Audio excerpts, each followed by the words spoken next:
Hello, Alan, and welcome back to our reading session. Thank you very much. Nice to be back. After the holidays, you needed a break, but it's nice to be back.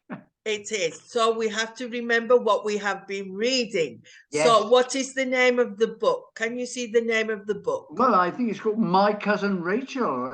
That is Right. the title. And we are up to chapter 5, right? And Right. do you know the author of the book, or we need to remember later? Her name is Daphne. Daphne du Maurier. That's it. From my Okay. part of the world, in Cornwall. From Cornwall. So Yes. the author is very famous in English literature. Yes. So let's remember a little bit about the story. Off you go, Alan. Let's remember. British author Daphne du Maurier published her 10th novel, My Cousin Rachel, in 1951. It is a romantic mystery that takes place largely on an estate in Cornwall. My Cousin Rachel is set in the 19th century. My cousin is about the relationship of the young Englishman Philip and Rachel, the widow of Philip's cousin Ambrose, while Philip has an aura of innocence. Rachel has a worldly persona and might have murdered her husband. Philip is drawn to Rachel, yet he is haunted by suspicions about her and thinks she needs to be saved from herself. He began the story of Rachel by telling the reader that after the death of his parents, his cousin Ambrose raised him, and that he was raised without women in his life, as Ambrose did not trust them. It is winter when Ambrose visits Italy, where he and Rachel meet. Philip learns that Ambrose and Rachel have married via letter from his cousin. In time, the letter begins to make Philip feel as if something has gone amiss, likely due to Rachel. This prompts Philip to go to Italy, where he learns that Ambrose has died. The doctors tell him that the cause of death was the same as he had taken the life of Ambrose's father, a brain tumor. Philip does not accept this explanation and promises himself that one day he will seek his revenge against Rachel. Right. So that was a very quick summary of what we have read in the last four chapters. I've tried to keep it very simple, and so the readers or the viewers can catch up on the story. So as you said, it's set in Cornwall, which is in a beautiful part of the UK in the south. And as it says, it's about an Englishman called Philip, who is not very worldly, and he doesn't know a lot of things about life. And he is taken care by his cousin Ambrose because his parents have died. So we will continue with the story now, with chapter 5, an argument and an arrival. I arrived home in the first week of September. I had sent letters and the servants were already dressed in black. My journey to Italy seemed like a dream. So we imagine the servants are dressed in black because his cousin Ambrose has died in Italy. I was glad to be home. I was responsible now for the house and estate. I had to look after them as Ambrose had gone. I wanted to do my work well. My godfather, Nick Kendall, visited me as soon as I got back. He brought his daughter Louise with him. Nick Kendall had come to explain Ambrose's will to me. The house and the estate will be yours when you are 25, Philip, he told me. But for the next 7 months, I am your guardian. If you want money, you must come to me. Of course, I hope one day you will marry. This place needs a woman, Philip. I want no woman, I said. Ambrose married and it killed him. My cousin Rachel left Florence the day after the funeral, I went on. Senor Raindale told me she took all Ambrose's things with her like a thief. So as we can see, he is still very angry and disappointed with what has happened to his cousin. You must not call your cousin's wife a thief, Nick Kendall said. If Ambrose had changed his will when he married, everything would now belong to her. I am surprised that your cousin Rachel has not made a claim. A claim, I cried, but she was the cause of Ambrose's death. Nonsense, Philip, said Nick Kendall. Or if Ambrose died of a brain tumour. That is why he wrote those terrible letters. I don't believe it, I said. You don't want to believe it, my godfather replied angrily. Keep those ideas to yourself, Philip. If you don't, there will be trouble. I said nothing. I did not see Kendall's again for nearly 2 weeks. Then Nick Kendall asked me to go and see him. I found him in his study, a letter in his hand. Right. So we've mentioned it before that a will is a piece of paper that you write so people know what you want to do with your belongings or your own things when you die. And it's a legal piece of paper, a will. We shouldn't confuse it with the helping word, I will go, which means the sentence is in future. So a will is a legal piece of paper to say what we want to do with our estate, our house, or our money. Well, he said slowly, I have news for you, Philip. This is a letter from your cousin Rachel. She has come to England with Ambrose's things. She asked for nothing. She only wants to see the house that Ambrose lived in. She is in a strange country without a friend. You ought to see her, Philip. I smiled. Of course, I will see my cousin Rachel. I said in a hard, cold voice. I want to see her very much. Tell her that when you write to her, tell her that Philip Ashley invites her cousin Rachel to his house. Nick Kendall understood my feelings. You have become very hard, Philip, he said. I hope you will not say anything stupid when Mrs. Ashley is here. She was your cousin's wife. You must remember that. I went out into the garden and saw Louise walking there. When I told her about my cousin Rachel's visit, she was very surprised. No woman has stayed in that house for 20 years, Louise said. Think how dusty and untidy it is. It was good enough for Ambrose, I said.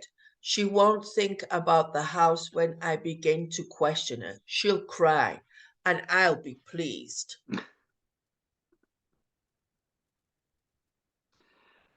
But when I got home, I changed my mind. I wanted to show my cousin Rachel that I was a gentleman. I wanted her to know that I was a man who looked after his property.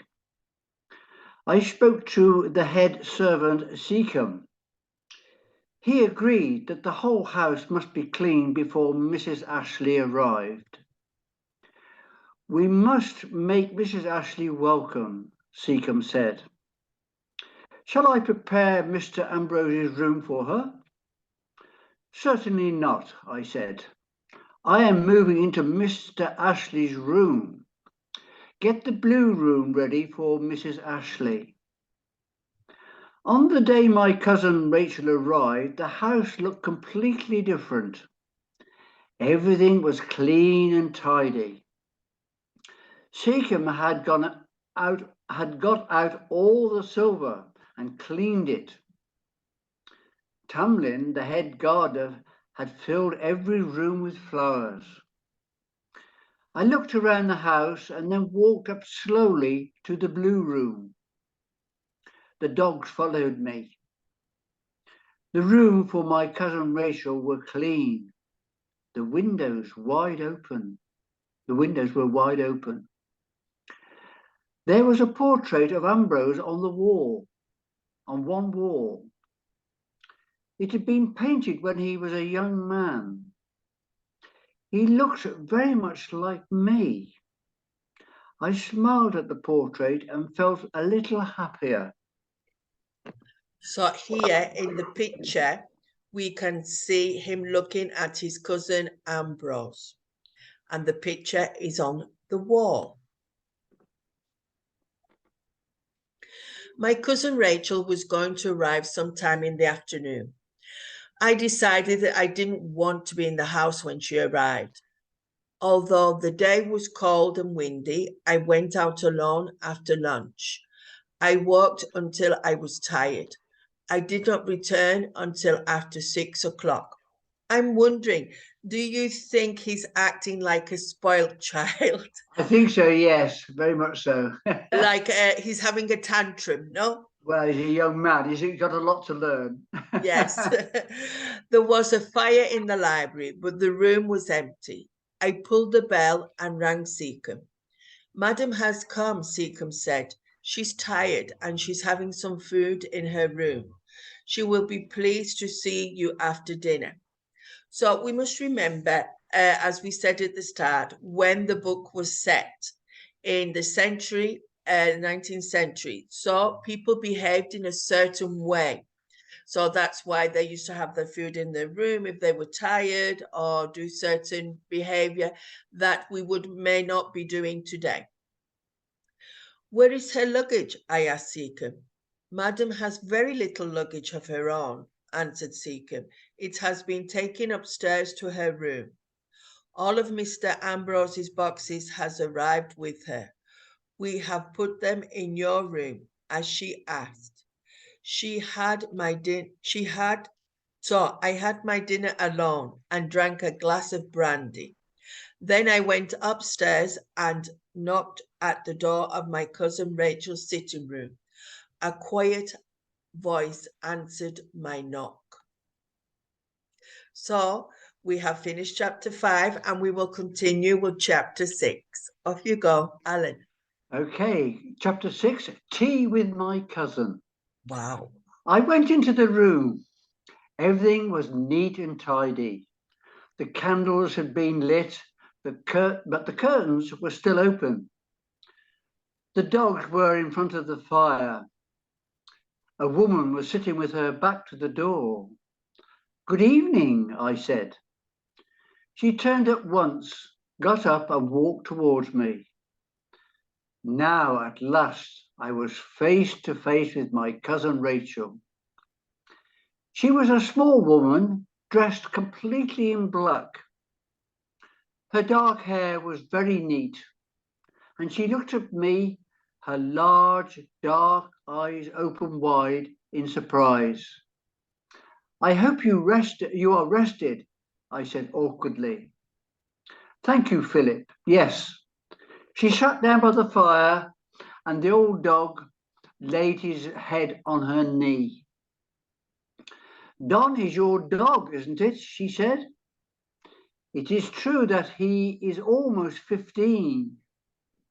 "Yes," I said, Ambrose, and gave him my 10th birthday. I know, she answered softly. Then my cousin Rachel stood up and moved towards the window. I want to thank you, Philip, for letting me come, she said. It can't have been easy for you. She's playing with him. Ah, yes. So awkwardly means you do something when you don't feel comfortable and you may feel a little clumsy, no? So I think she realizes what she can and can't do with Philip. It had started to rain. She closed the curtains. We both sat down again. I felt so strange driving up to the house, my cousin Rachel said. Ambrose told me so much about it. I was longing, but here. Now, when you long for something, I think you wish for it a lot, no? If you long for something. So if you think about something and you want it to happen, maybe you will long for it. She hesitated on the last word. I knew she had nearly said home. I hope you will be comfortable here, I said. There was no woman servant in the house to look after you. That doesn't matter. I don't need anyone to look after me. I have only 2 dresses and some strong shoes for walking. She smiled and I smiled back. Then I suddenly felt angry. Why was I smiling at this woman who had caused my dear Ambrose's death? At that moment, Seacombe came into the room. Tea is served, madam, Seacombe said, putting down the large silver tray. On the tray was a large silver teapot that I had never seen before. So she's only just arrived, but I think she's taking over the house already. Well, that was inevitable. What about breakfast, madam? Seacombe went on. Mr. Philip has his 8 o'clock. I would like mine in my room, my cousin Rachel answered. Would that be too much trouble? Certainly not, madam. Come, dogs, downstairs. Good night, madam. Good night, sir. My cousin Rachel poured me some tea. Seacombe had never served tea after dinner before, but I said nothing. If you want to smoke your pipe, you can, Mr. Philip, my cousin Rachel said. I stared at her. I did not expect to smoke in a lady's room. I had wanted to say a few hard words and then leave.